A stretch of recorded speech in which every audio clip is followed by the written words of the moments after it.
Hello, everybody. My name is Stenver. I'm born in Tallinn. I live in Tartu, and in there I work in a company called Sailmo. If anybody doesn't know, then Tartu is in Estonia as well. It's the second biggest city. And today I want to talk to you guys about Druid. Druid is a character class from Dungeons and Dragons. Raise your hands here who knows about Dungeons and Dragons. Nice! We have so much to discuss. But really, Druid is also a Timeseries database. What it means is basically Druid is very good and efficient at querying data within a certain time interval and running some aggregation algorithms on it. You can basically imagine that instead of an ID column, you have a timestamp column, and every event has a timestamp on it. It's designed for analytics, like Rollup. You probably have heard of this term. If not, then Google it up. But basically, your data needs to be flat, denormalized, and it has dimensions on it. Druid enables you to ingest data in real time and instantly query it. Basically, the time from the user creating an event, interesting event, and the time to get it like to somebody who's interested in that event is only limited by the time you can move the data to the Druid. So it's very, very fast at showing you up-to-date data in real time as it's happening. And all the queries you make to it are all under a second, like only a few milliseconds. Druid is super optimized to very, very fast queries with huge number of data. I'm going to show you the numbers in a sec, but basically, yeah, it's very fast. It's also highly available, clustered, distributed, and all the other buzzwords that are out there. You can scale it to petabytes, so it means you can have a lot of data in it, and it still works very fast, under a second query times. So yeah, it's basically a data warehouse where you can query data.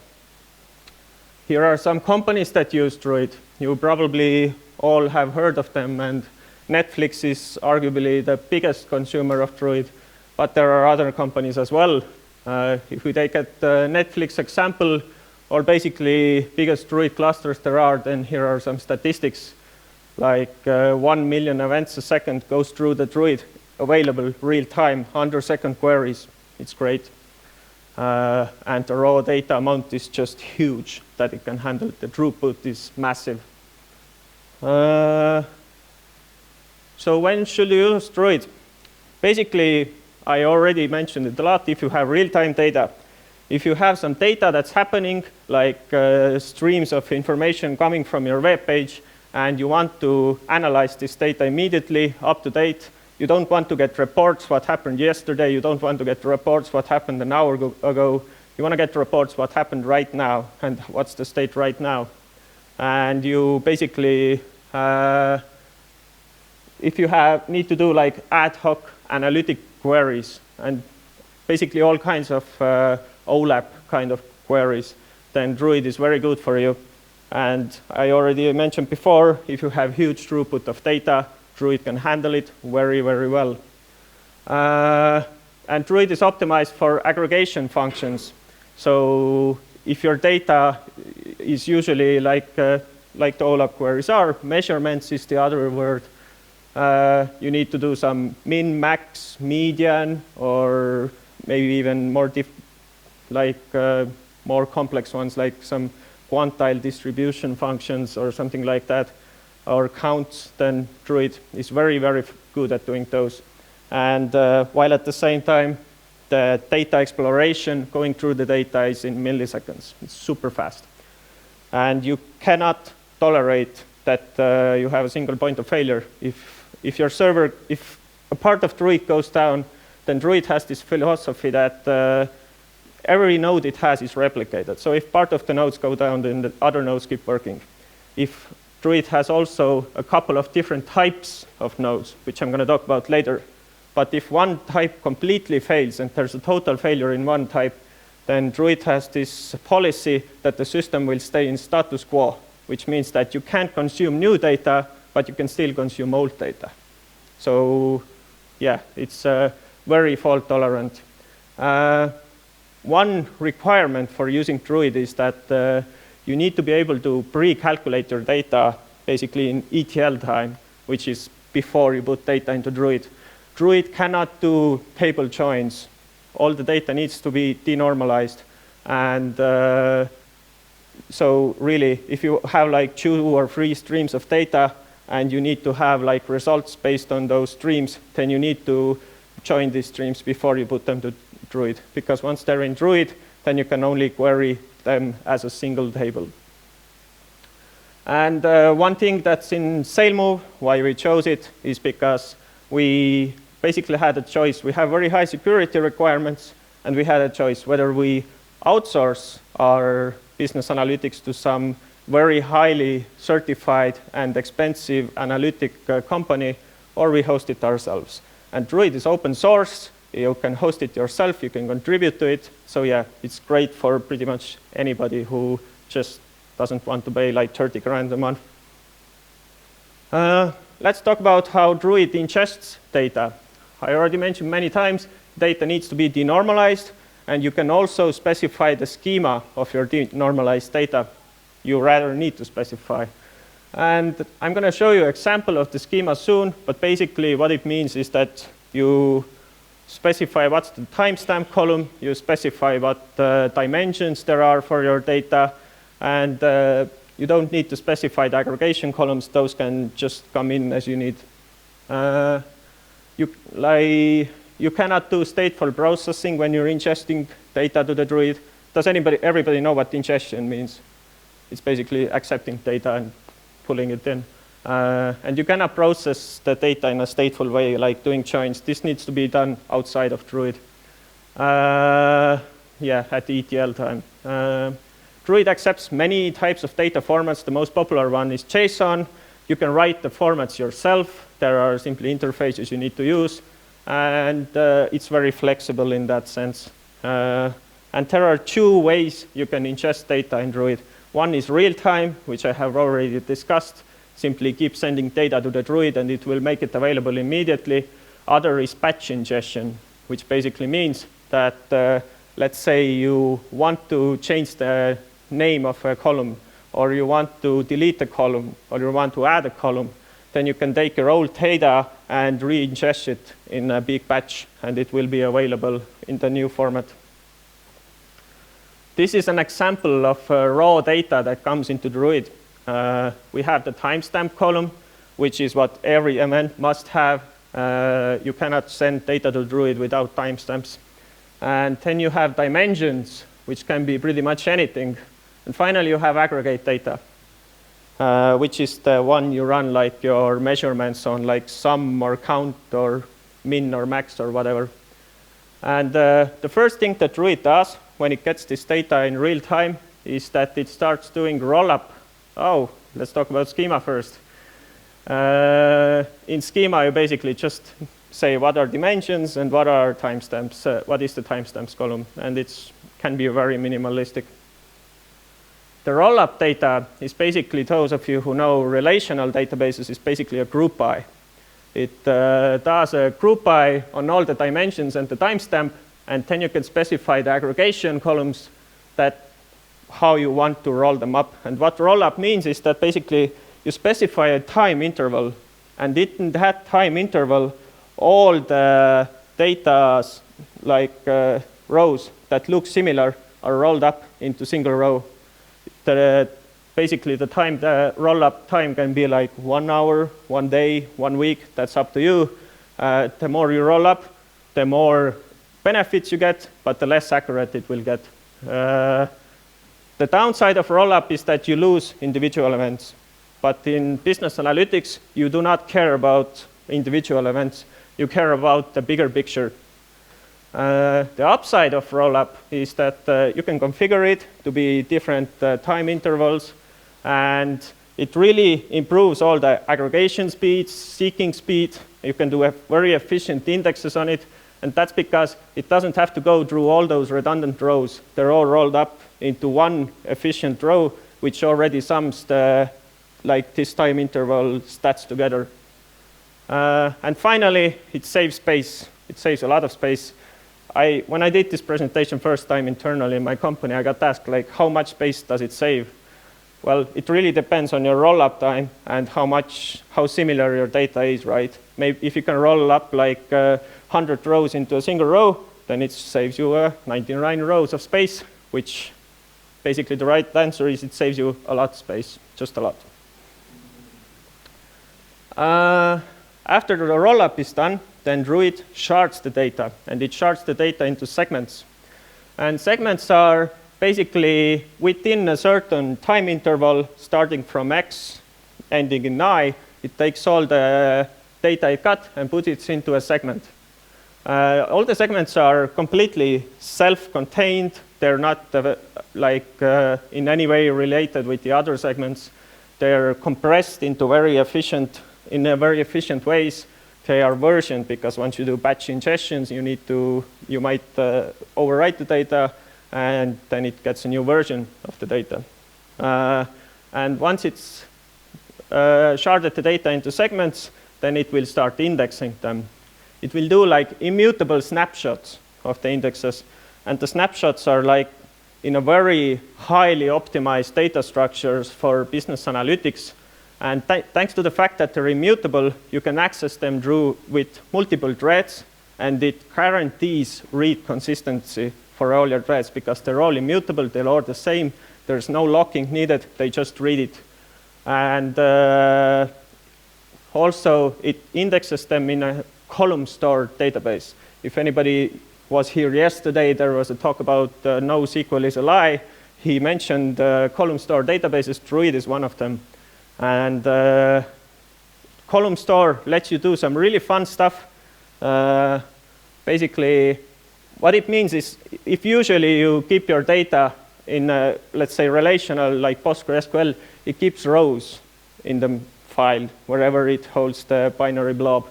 What column store does, it keeps columns. So the first row you see is the timestamps. The second row is the publisher. The third row is the advertiser. And that's column store, basically. I'm not going to go into depth like how it works, but it allows you to do some really cool stuff. You only need to scan the columns you need. You don't need to go through all the unnecessary columns, and it lets you do very fast queries on it. It basically also does a lot of smart things with compression. It replaces strings with integers and then maps the integers and strings, and this really like saves space and makes the queries and lookups a lot faster. And yeah, it also enables a lot of fun ways to index the entire database. So yeah, this is what the column store does. The downside is that you cannot do joins on the table. Now let's talk about querying the data. We now got all the data into the Druid. Now we want to get it out. The most common use case is simply JSON over HTTP. But you can write your own data formats, and you can implement them. Druid is very flexible in that sense. And I already mentioned this before. You can only query single tables. So if you want to have joins, you need to have them joined before you put them into Druid. Once they're in Druid, you simply use that single table. And you can do on-demand queries, like there are some tools for that, or simply just send HTTP request. But if you have specified your schema or your most common request to the Druid beforehand, then Druid is really, really good at caching those queries and make your queries even faster. This is an example query. It might look a bit complicated at first sight, but it's really not. You just specify some key value stuff. You can do complex filters on it, like use AND operators, and yeah, there's AND in there. You can do even more complex AND, or AND, and so on and so forth. You specify the aggregations you need to do, and finally, you specify the interval, that the time span that you basically are interested of the data. And this is, well, it's Timeseries database. So this is really what's the core of it. It's hard to do those things with relational database in a clean way. I'm going to give you an overview of the Druid. All the orange boxes are Druid's own nodes. All those nodes are replicated, and they're fault tolerant. And if any of those nodes go down, then the system goes into status quo, except broker nodes, because broker nodes are where the information is actually asked. If that goes down, then you can't ask info. And all the blue ones are external dependencies. You can replace them with whatever you want.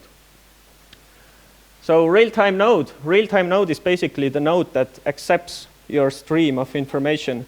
The moment it goes into the real-time node, then real-time node starts buffering it. And whenever somebody asks information from it, it can serve it.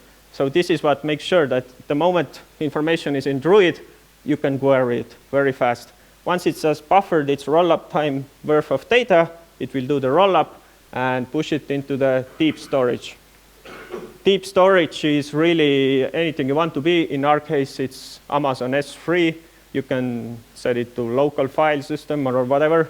And you can also send batch data, the batch data ingestion straight to the deep storage in 2 weeks later if you want to change the data somehow.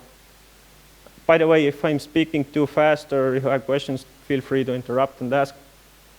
And in the deep storage, once the data is in there, then it's indexed, immutable. You can't change it. You can only overwrite it with the new version.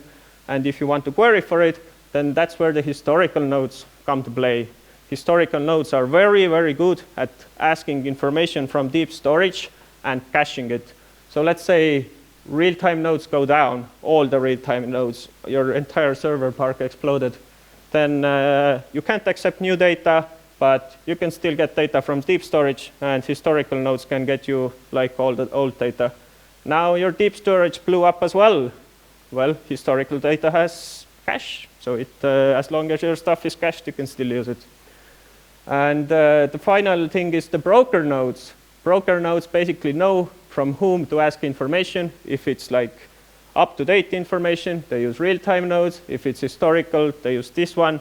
And let's say your entire stack blew up and there's only broker nodes, they have cache as well. So, and they are very good at joining different data together. So that, don't get me wrong, not joining tables, but if you have a time interval from real time to the past, then they are able to get part of the information from real-time nodes, part of the information from historical nodes, put it together and serve it to you.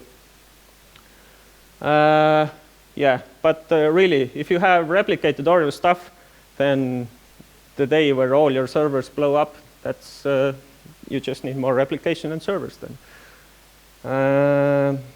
So yeah, the basic data flow is simple. You have live streaming data going from real-time nodes to the broker nodes. Once the data is rolled up and there's enough of it, we'll put it to the deep storage. And after that, it goes through the historical node.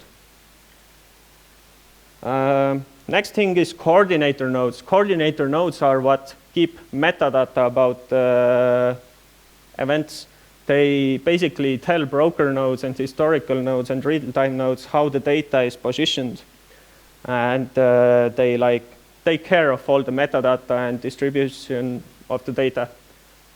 They keep their data in the metadata storage, which can be PostgreSQL database or MySQL database, or I think you can even use Redis. I'm not sure. I need to look that up. But yeah, just any regular database will do. And if coordinator nodes go down, then we don't have metadata about new data, but you can still query old data. So status quo principle is alive. Final thing is distributed coordinator, which is basically just a service discovery. We use Zookeeper. I don't even know the other things you can use, but you can replace every external dependency there is, so you can even write your own service discovery if you want to. Now, with such a complex, large system, distributed systems, you need to have good monitoring. For that, basically, Druid is doing a very good job. It sends you constant metrics about the events that's going on, how the metadata moves, what it's ingesting, what's the load, and so on and so forth. If there's a failure, it sends alert about that. And you can choose to send all this data and stream it to local files and follow the files, or you can just send it over HTTP to Grafana, for example. This is our view of Grafana. There are many more pages of it. I just took one screenshot, but there are all these nice lines going up and down, and it seems that something went wrong in here, who knows what. But yeah, so really you can even write your own tool for monitoring if you wish. Finally, I'll say a few words about the scalability and fail-safe. Like I already said that all nodes are replicated. I already talked about the status quo principle. And you can also update Druid with 0 downtime, or scale it down with 0 downtime. Druid is very good at doing rolling updates, and it can simply add nodes as it requires. So really, Druid, if you need to do updates, just start updating. It will do a rolling update. All the data is still available at same speed. Nothing goes wrong. So how did we find Druid? We have something called statistics in our product. I'm not going to talk about Sailmo product in here right now, but I'll talk about statistics a little bit. Basically, how it works is we have users sending data, like where they click, how they click, and why did they leave page, etc., or how did our operators use our system. And we want to have up-to-date information for the managers and for our customers, so they can look at the data and do their analysis on it.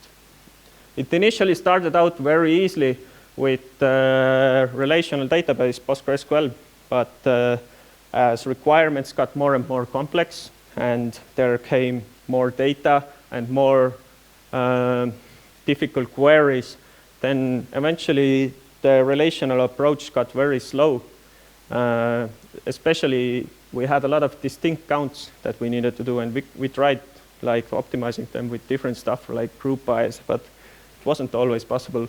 And even if it was, then it was a lot of hours wasted. So what do you do when your application is too slow? Normally, you simply add cache, right? So we added application cache, and but that didn't work out for long, because this data is constantly streaming in, and you want up-to-date data, and it was hard to manage the application cache. So we found Mongo, which was the big word at the time. We took Mongo in and used that as a cache. What we did was basically we calculated time intervals of results. It seems kind of what Druid already does, but this isn't really the use case that MongoDB is designed for, and it wasn't a good idea to use Mongo there. It was difficult to manage. There came out a lot of hidden bugs along the way, and eventually, the more queries we got, because customers demanded more queries, then eventually it wasn't feasible. On top of that, there was talks that soon we will want to do dynamic queries. We cannot pre-calculate all the possible combinations of words, right? So we found our way into Timeseries database, and we found InfluxDB. InfluxDB is great. It has 0 dependencies. You simply drop it in, start using it, and it was super good introduction for us into the Timeseries database.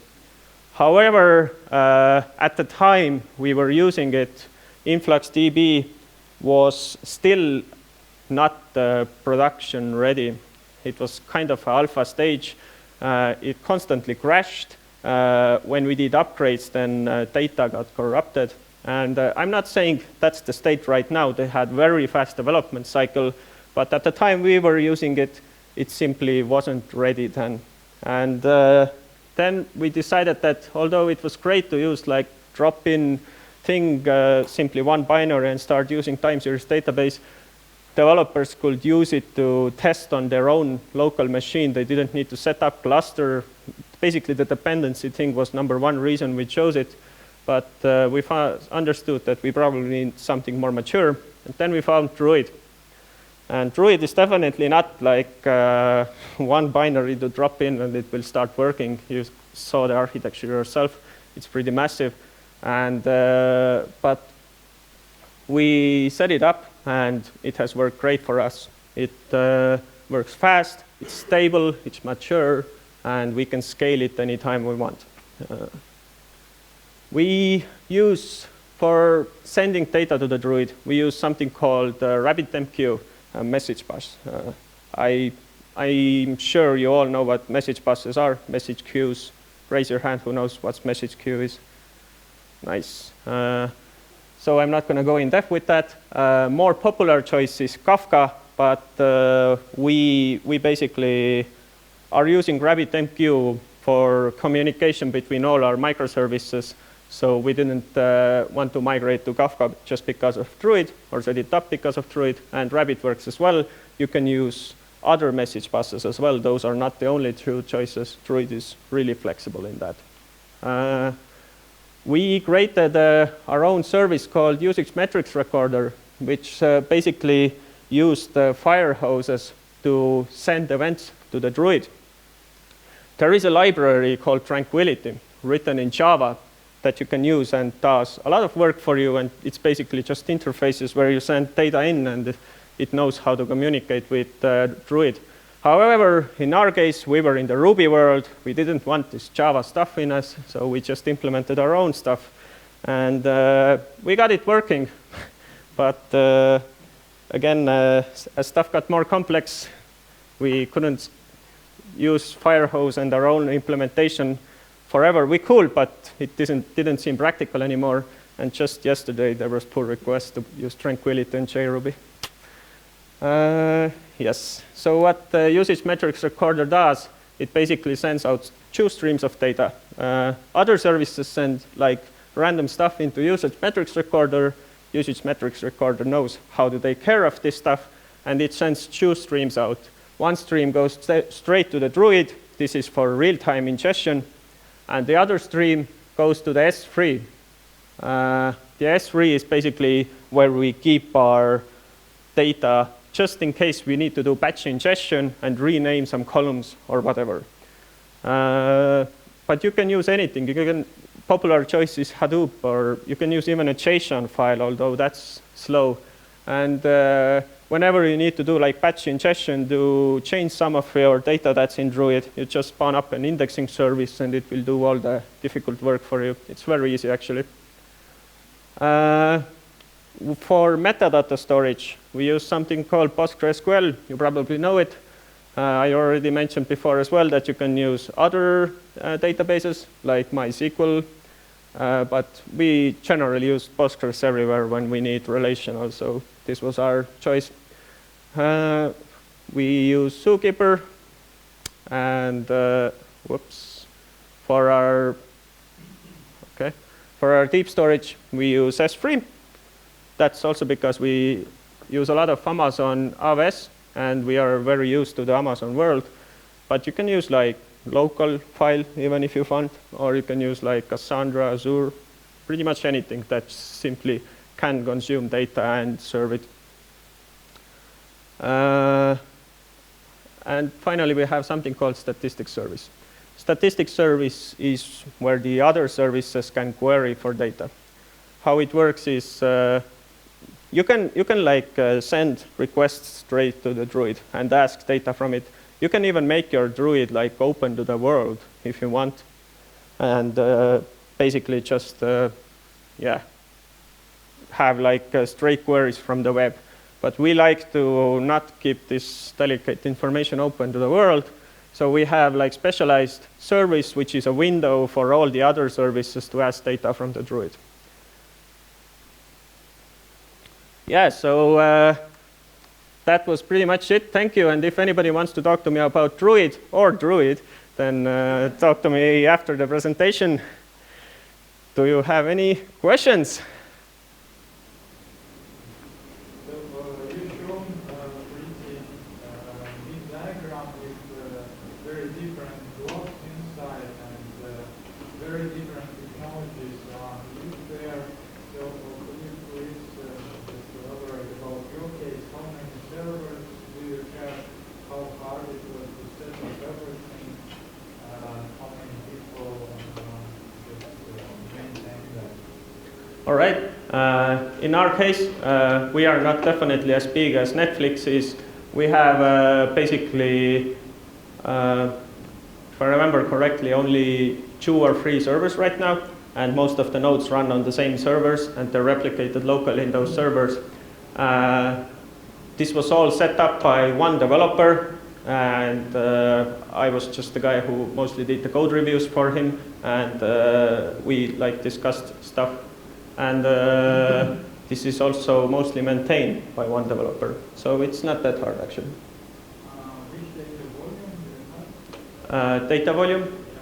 How much data you export every day?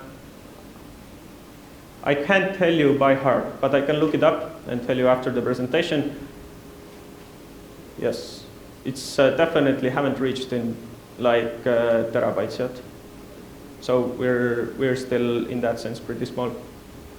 But regardless of our example, there are other companies which can process a lot of data. So we're very small players in the Druid world. But you can ingest tons of data through this thing, spawn up just more nodes, and it's very feasible. Did that answer your question? One more question about drawing. So we mentioned that normalization is used for replacing drawing functionality, and some external services need to do this drawing stuff. So what's done on your side, and what's the common approach of organizing this? So the question was basically how to pre-process the data streams to join them together and denormalize the data so you can ingest it in Druid. In our case, we basically had this usage metrics recorder. We wrote it ourselves. It basically accepts streams of data, does the joining, and then sends it to the correct channels. If you're speaking about